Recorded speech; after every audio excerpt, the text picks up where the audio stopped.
Okay, in this video, I'm going to be showing you guys how you can do a Windows 11 setup without having to connect to the internet and without having to use a Microsoft account. So when you go through the setup, then you'll arrive on this screen, which says that you need to connect to a network. And down here, the only option that you will have is to click on next. So the first method that you can try, which worked for me personally, is to first of all, go ahead and click on Shift F10 on your computer. That will open the command prompt, and what you want to type in there is OOBE /BYPASSNRO.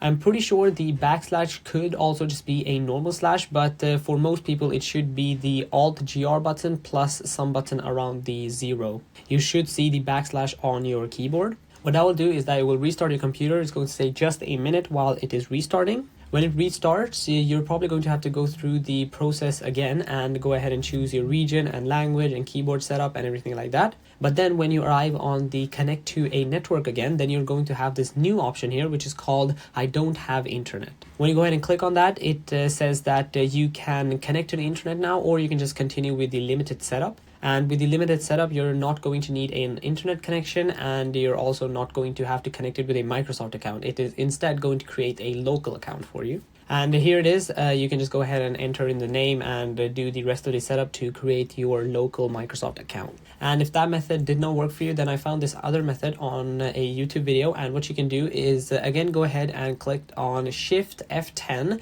when you're on the connect to the internet page. That will again open command prompt, and what you want to type in this time is task mgr to open the task manager. Here you might need to click on more details here for it to actually load up everything. But under processes, what you want to search for is something called network connection flow. I personally didn't see this on my setup, but if the first method didn't work for you, then you might see this. So you just want to go ahead and click on that, or I guess you can right click depending on what version you are, Windows 10 or Windows 11. You can just go ahead and right click for basically both of them and go ahead and click on end task right here. Then you can go ahead and close out of it, and you're going to come to the same page here where you can continue with a limited setup and create a local account instead. So yeah, hopefully this video did help you out.